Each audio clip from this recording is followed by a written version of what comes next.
El día de hoy vamos a ver dos temas. El tema número uno es la preexistencia de Jesucristo y el tema número dos es la predestinación de los santos o la doctrina de la elección. Esos son los dos temas. Están enlazados, a lo mejor no es tan evidente que están enlazados, pero ahorita vamos a entender por qué están enlazados. La preexistencia de Dios significa que Él existe eternamente. Antes del tiempo y la creación implica que Él no tiene principio ni fin, es decir, Él existe fuera del tiempo. Lo vamos a ir explicando un poquito y vamos a leer, lo leímos la semana pasada, pero lo volvemos a leer, Juan 1:1, en el principio ya existía la palabra. Esa es la primera frase de Juan 1:1. ¿Qué significa eso? Que antes de que todo existiera, la palabra, que en este caso vamos descubriendo que estamos hablando de Jesucristo, Él es preexistente. No empezó a existir en ningún momento. Eso es a lo que me refiero. Dice Salmo 92, dice, antes de que nacieran los montes y de que formaras la tierra y el mundo, desde los tiempos primeros y hasta los tiempos postreros, tú eres Dios. Luego dice Apocalipsis 22:13, dice, yo soy el alfa y la omega, el principio y el fin, el primero y el último. Eso está hablando en primera persona Jesucristo, se está presentando, está diciendo algo de sí mismo, ¿no?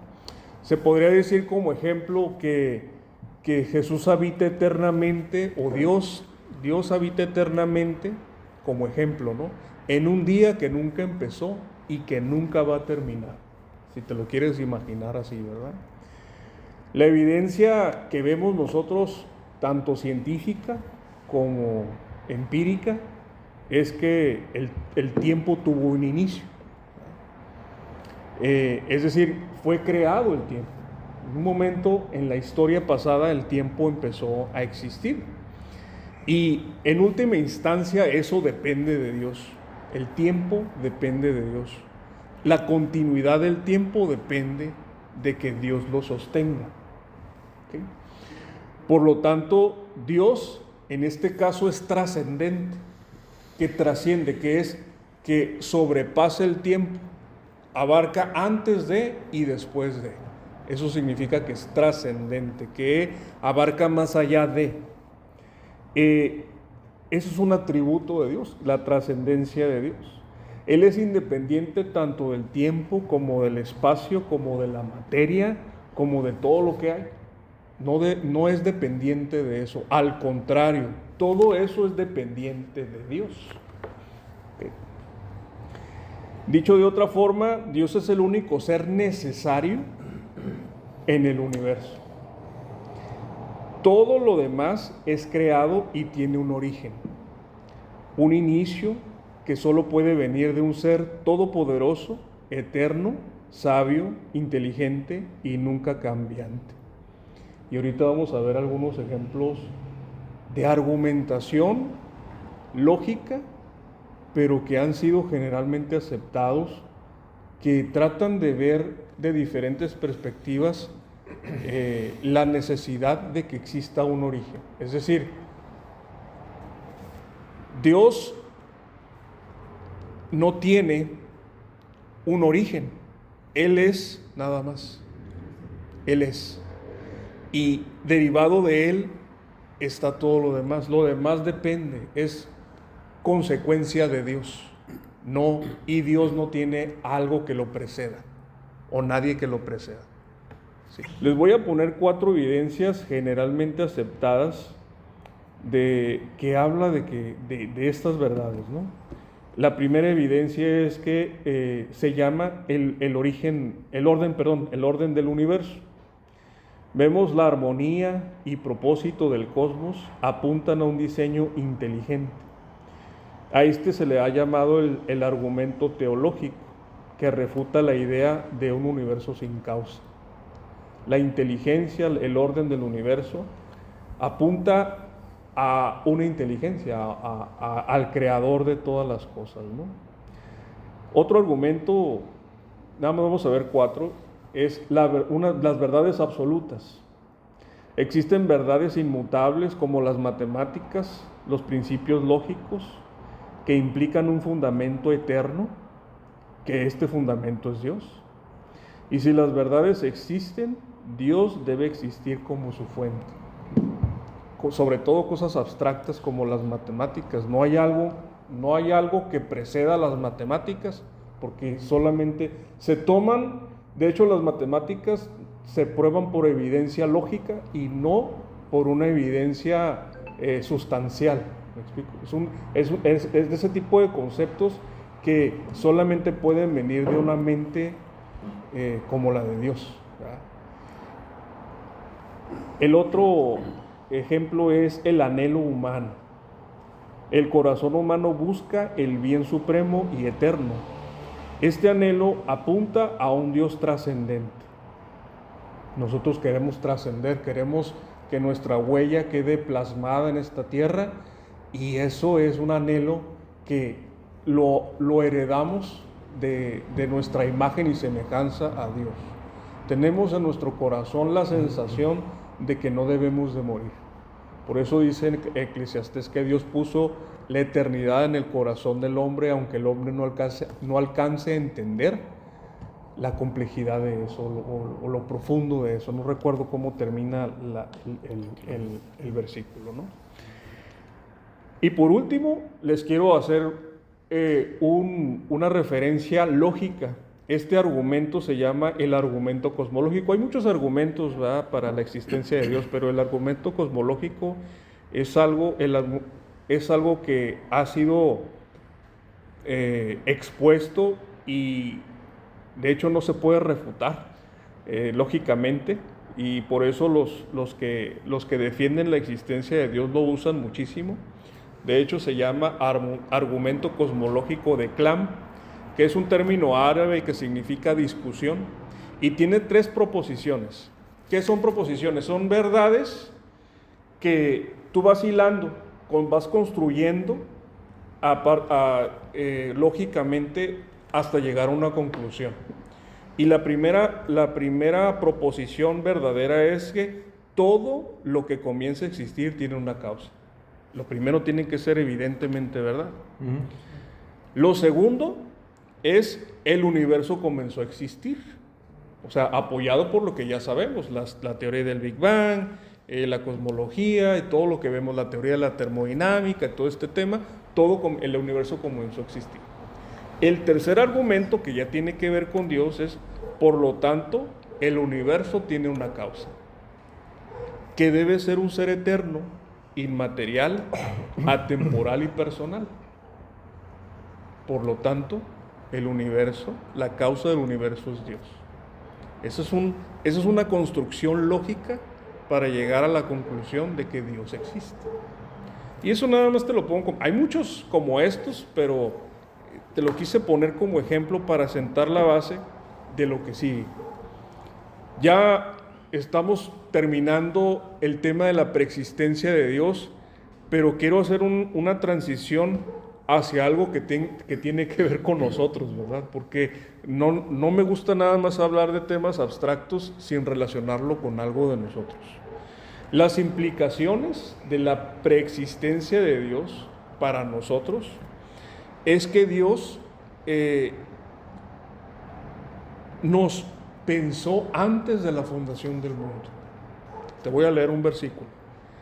Efesios 2:10 dice: nosotros somos hechura suya, hemos sido creados en Cristo Jesús para realizar buenas obras, las cuales Dios preparó de antemano para que vivamos de acuerdo con ellas.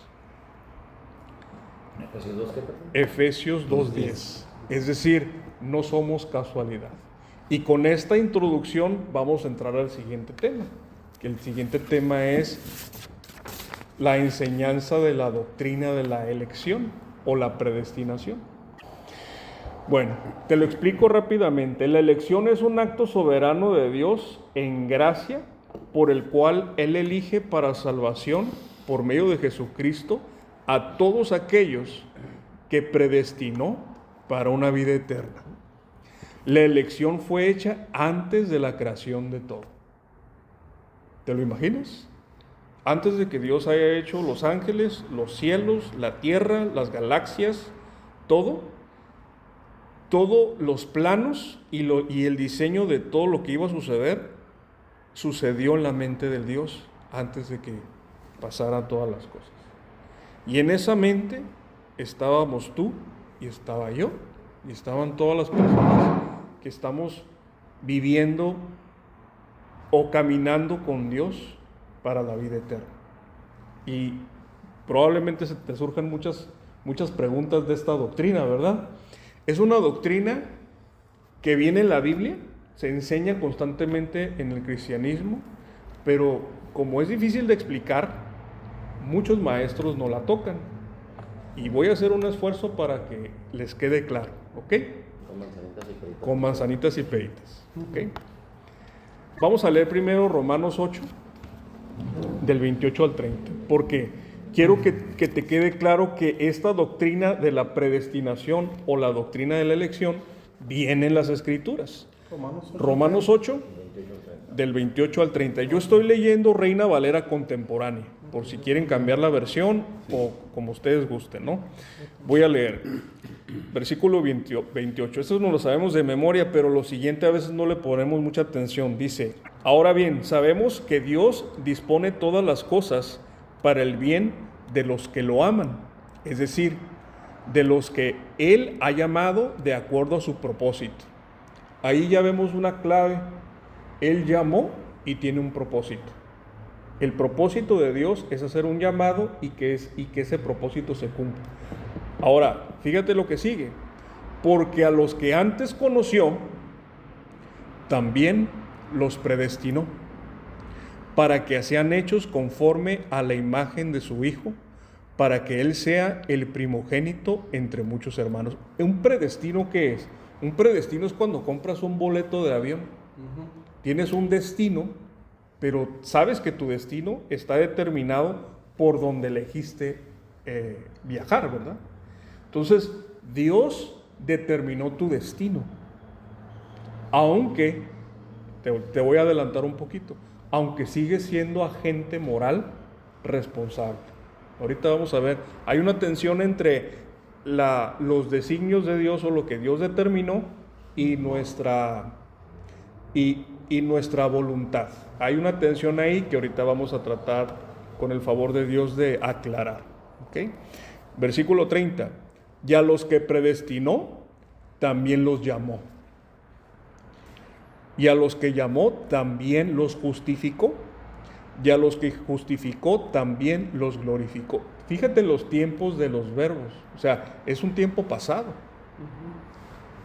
Dios hizo todo desde antes en su plan para que nosotros caminemos en estas obras, como dice Efesios 2:10, que Dios de antemano lo planeó. Okay. Entonces, la palabra predestinó en estos dos versículos viene dos veces.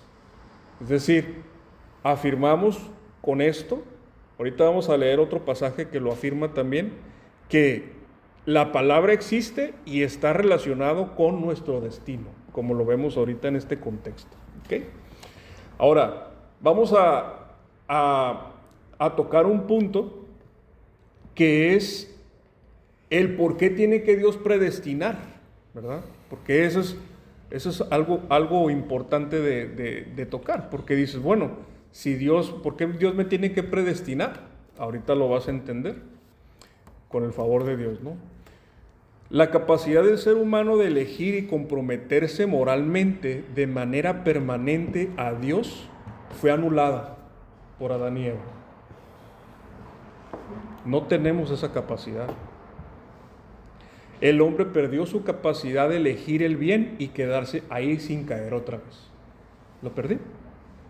Adán y Eva lo tenían, pero al momento de pecar, su ser cambió. No solamente su mente, cambió su cuerpo porque ahora ya mueren, cambió su relación espiritual y de ser humanos al 100% cayeron a humanos de un porcentaje muy bajo que no lo sé, ¿verdad?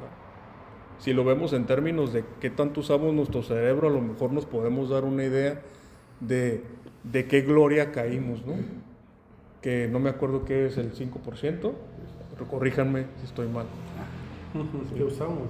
que usan normalmente los seres humanos. Si usamos el 5% de nuestro cerebro, por decirlo de alguna forma, imagínate si fuera el 100%, ¿no? De hecho, ahí está una película que habla de eso, ¿no? Imagínate si pudieras usar el 100%. Si eres bien fregón ahorita. Imagínate con el 100. Hay una película que salió que unos cuates se tomaban una pastilla. Sí. Limitless. Está bien padre, me gusta Es esa interesante película, esa sí. película. Pero a lo mejor la que dice él es diferente. La de Lucy Sí, también diferente. es otra. Parecida. Sí, pero es Parecida. parecido. Pues, imagínate el ser humano, 10%. Imagínate el ser humano antes de la caída, usando el 100% de su capacidad. Y ahorita tenemos a lo máximo el 10% de la capacidad. Y dentro de si nuestro cerebro cayó de esa capacidad, también cayó la capacidad de hacer otras cosas. Entre ellas, la capacidad de ver algo bueno, agarrarlo y nunca soltarlo. Y nunca voltear para otro lado y decir, mira, esto se ve atractivo, no, pero esto está mejor. Eso lo perdimos. ¿Okay? Y ese es el inicio del drama. De hecho, ese es el inicio del drama que narra la Biblia. La Biblia tiene una narrativa del drama entre la lucha del ser humano por querer ser bueno y no poder serlo. Es un drama que lo ves desde el Génesis hasta el Apocalipsis. El héroe de ese drama es Jesucristo. Es el único que ha podido ser bueno desde que nace hasta que se muere. Así es. Y resucita para comprobar que lo logró. Entonces, pero nosotros ¿dónde quedamos en ese drama, verdad? Vamos a seguir leyendo, ¿no? Ese es un punto. Por el otro lado, Dios no está obligado a salvar a nadie. Sobre todo si el ser humano, si la raza humana o si la especie humana está contaminada, no está obligado a descontaminar a una raza contaminada, por decirlo de alguna manera. En otras palabras, la salvación es un acto de misericordia para los humanos, para el género humano. No es una obligación de Dios salvar a nadie. Vemos, por ejemplo, en Efesios 8 y 9, Efesios 2, 8 y 9, se los leo, dice, ciertamente la gracia de Dios los ha salvado por medio de la fe. Esta no nació de ustedes, sino que es un don de Dios, ni es resultado de las obras para que nadie se vanaglorie. No es posible hacer obras para poder restablecer nuestra relación con Dios. Dios estableció un mecanismo legal para poder justificar a los humanos caídos que se llama fe. La fe son las letras chiquitas del contrato que violó a Adán y Eva. Había un contrato. ¿Cómo que decía el contrato? Adán y Eva, ustedes me obedecen y les voy a dar vida eterna. Nada más no coman de ese árbol, porque si comen de ese árbol están violando el contrato. Las letras chiquitas del contrato es que si caes y luego crees en mi hijo, te voy a reinjertar, aunque no te lo merezcas. Eso es la fe, esas son las letras chiquitas del contrato, ese es el evangelio. De manera que Dios sería completamente justo si nuestra especie fuera condenada eternamente sin oportunidad. Sería justo. Si ves la evidencia de todos nosotros, si presentas la evidencia de tu vida, es justo que Dios diga, estás desechado, no puedes entrar al cielo. Y tú me dirás, bueno, es que ahorita ya me porto bien. Dime, ¿qué delito caduca en la ley? Si alguien hizo un delito grave hace 20 años y hay evidencia de eso, la ley lo persigue y lo ejecuta.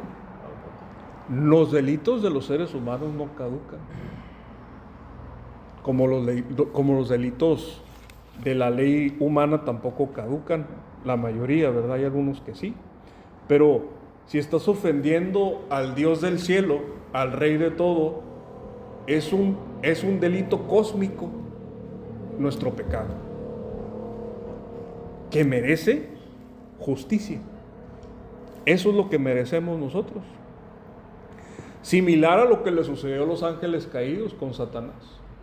Ellos no tienen oportunidad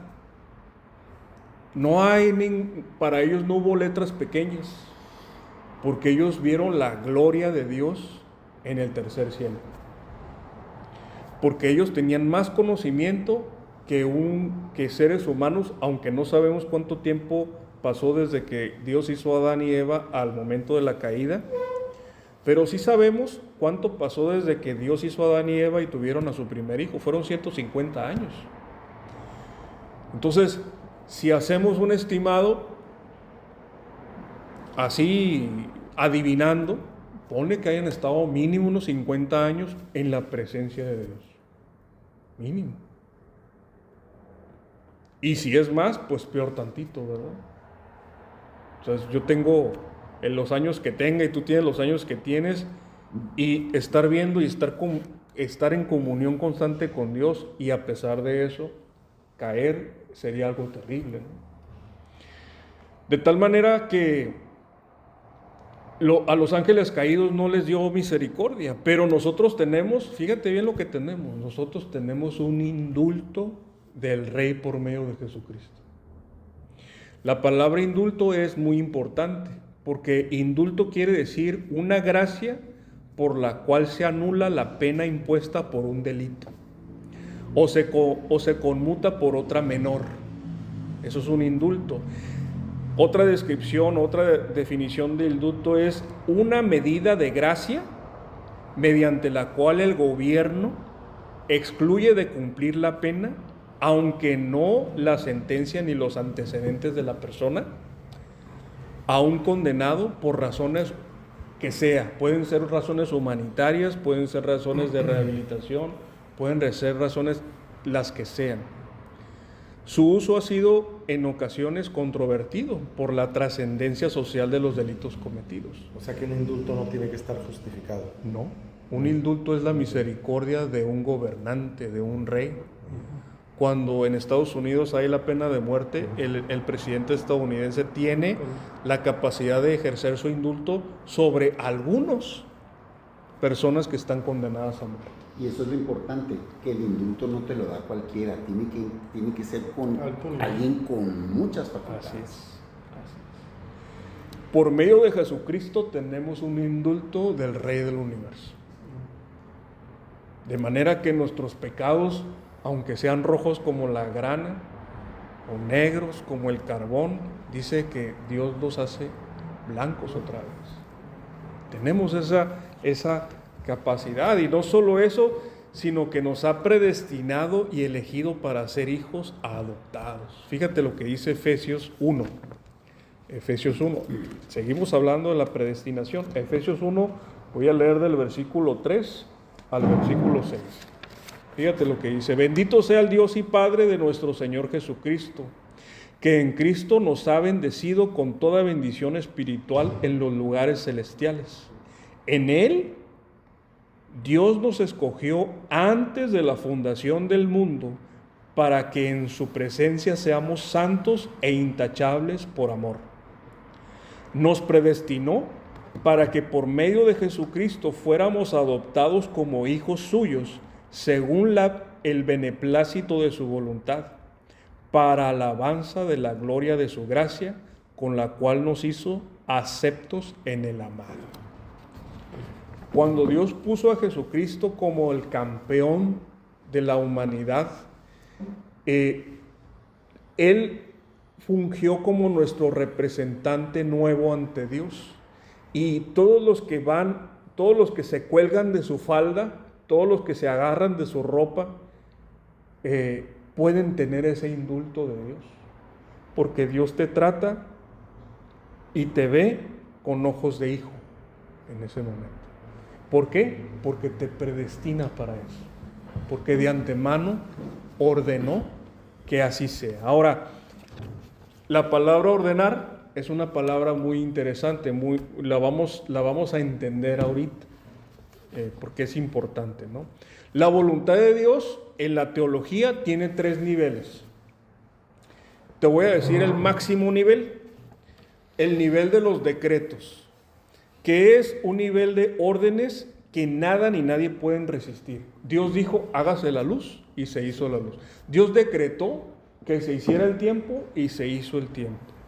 Por ejemplo, fíjate bien, y aquí ya vamos a hablar de un decreto que tuvo ramificaciones y consecuencias. Dios decretó libre albedrío y con ello abrió el paso para el amor verdadero y genuino. Porque Dios hubiera podido haber decretado que ningún ser creado por Él se inclinara por el mal. ¿No es así? Sí. Pero el amor genuino no sería posible porque no hay elección. De manera que en el nivel lógico, antes de la maldad, está la libertad. Y la libertad es un decreto cósmico de Dios. De manera que puede haber un amor genuino y libre, pero el residuo de eso, como cuando haces una división y te queda un residuo, el residuo de eso es la maldad. Porque en la elección libre de un agente moral como tú, puedes tú decir sí o no, ¿verdad? Al nivel del decreto está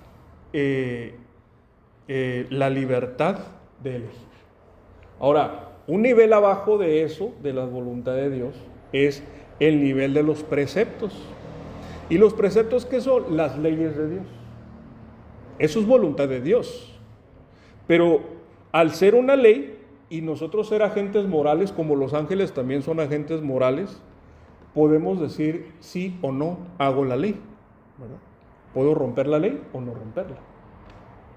Pero no está a nivel del decreto porque Dios no me está obligando a cumplir la ley.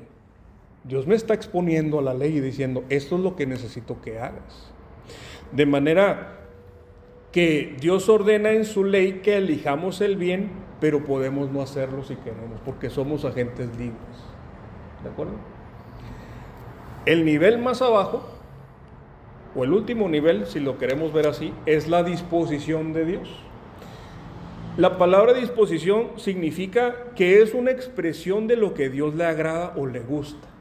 A Dios le gustaría que tú eligieras el bien. A Dios le agrada que te acerques a Él. Es una predisposición emocional, si lo quieres ver así, de Dios. Y Dios se agrada de una persona arrepentida. Y está dispuesta a perdonar siempre que la persona arrepentida entre correctamente a su presencia por medio de Jesucristo. Eso es una disposición de Dios. Lo perdona cuando se acerca. Entonces, vemos ahí el tablero completo de los agentes morales libres como tú y yo. Dios no va a violar un decreto de Él para obligarte a cumplir una ley de Él, ni tampoco va a violar un decreto de Él para convencerte de su disposición. Ahora, ¿qué tiene que hacer alguien, o en este caso Dios, qué tiene que hacer Dios para transformar la humanidad?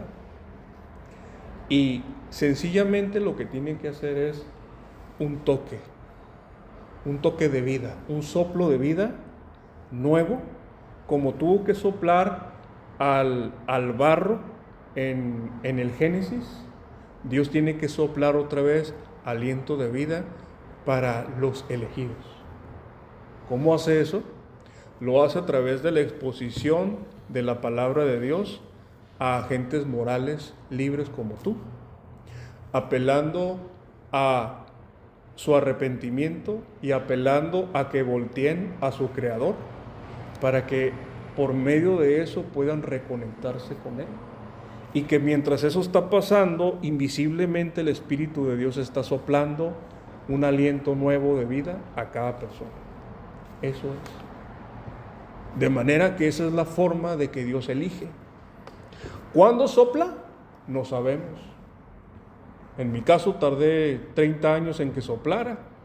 Hay otras personas que tardan 40, 50, otras 60, otras en su último momento como el ladrón en la cruz. Otras nunca, como el compañero del ladrón en la cruz.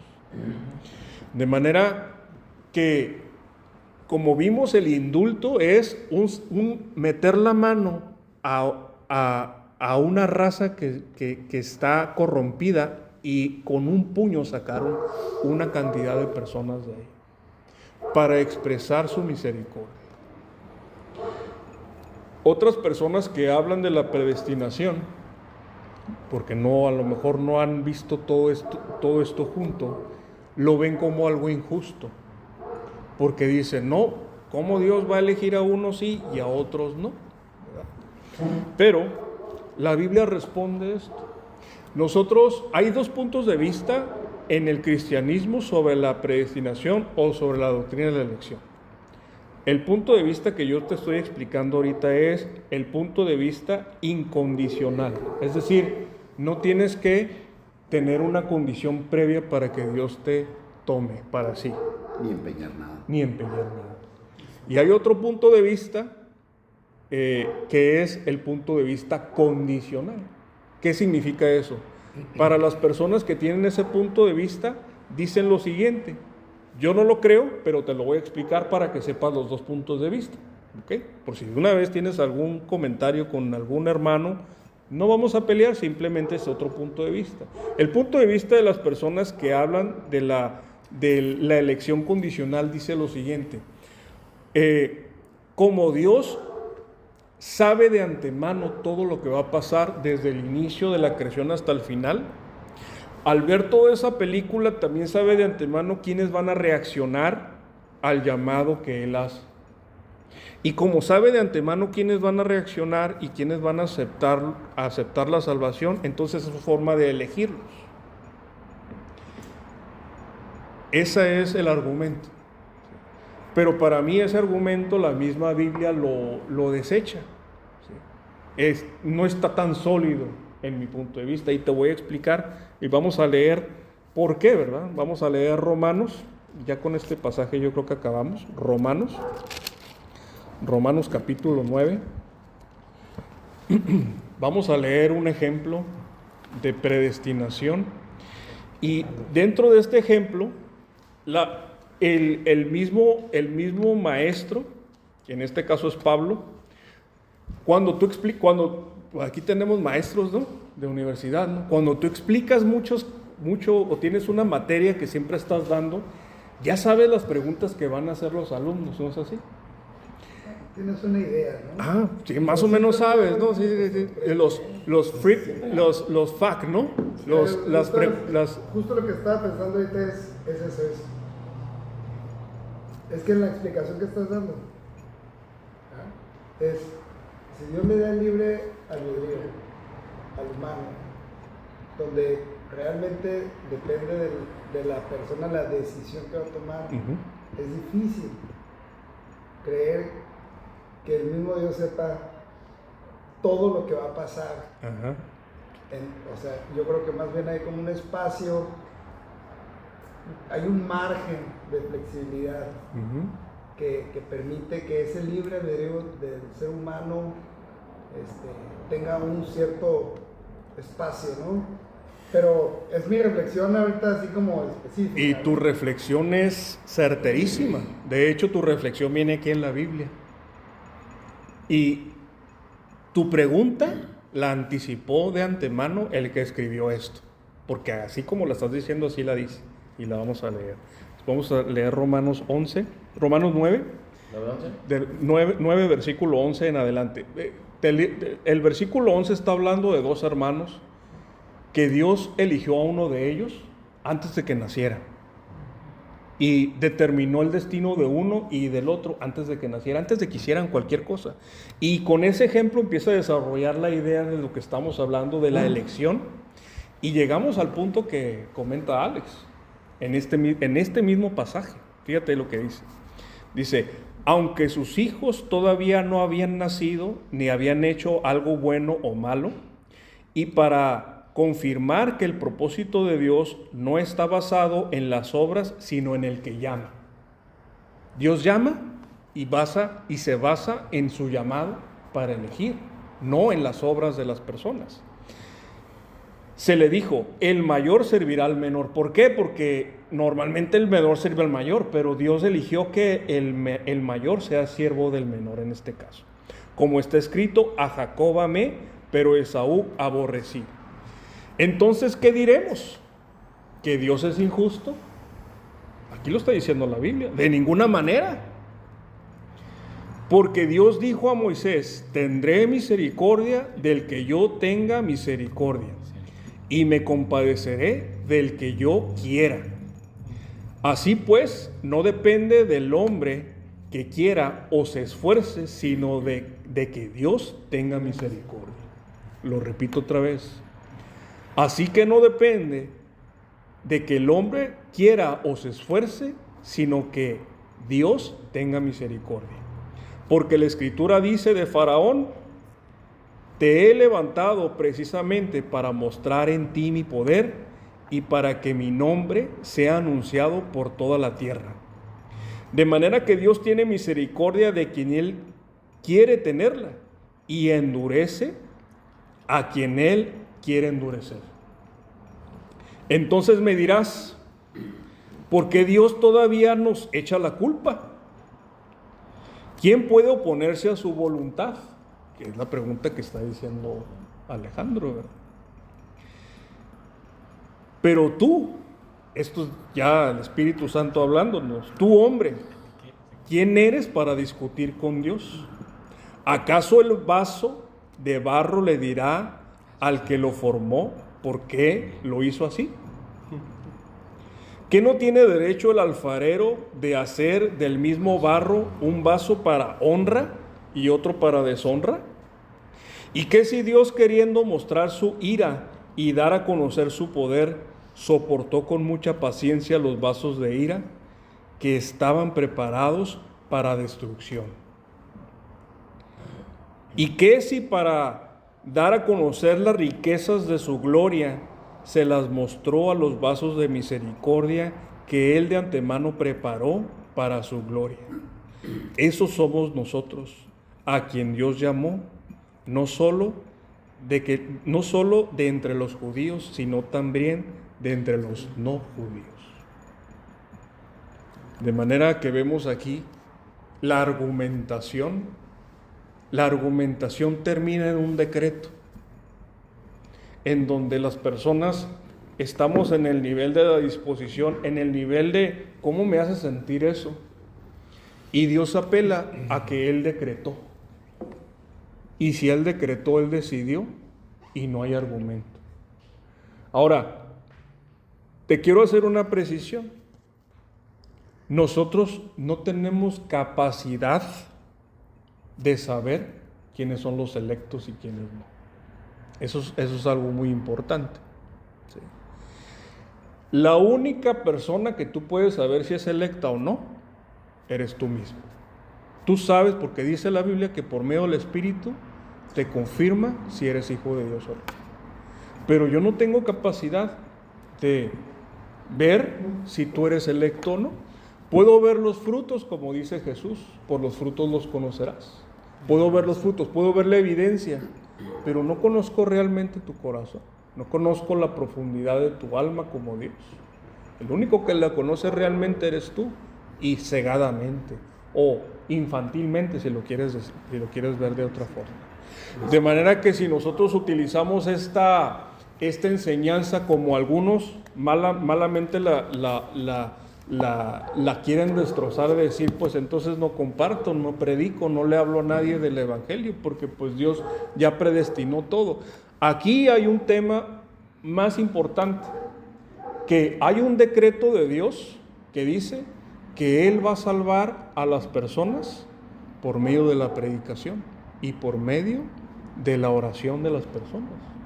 De manera que Dios agarra su voluntad y dice, una parte de mi voluntad la voy a ejercer cuando un santo me lo pida. Como tú dirías para tu familia, yo no voy a hacer esto hasta que mi hijo me lo pida. Tú tienes la disposición de hacerlo, pero es que hasta que tu hijo te lo pida, lo haces.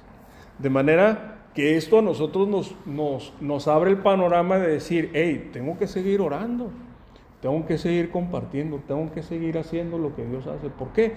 Porque yo estoy haciendo de antemano las obras que Dios preparó para que yo anduviese en ellas, como lo vimos en Efesios 2:10. Y ese es el panorama de la elección, la predestinación, de eso se trata. La pregunta para terminar el tema es: ¿serías capaz tú de elegir a Dios sin ayuda de Dios? Esa sería la pregunta. Y esa sí quiero que la contestes. Con eso terminamos la clase de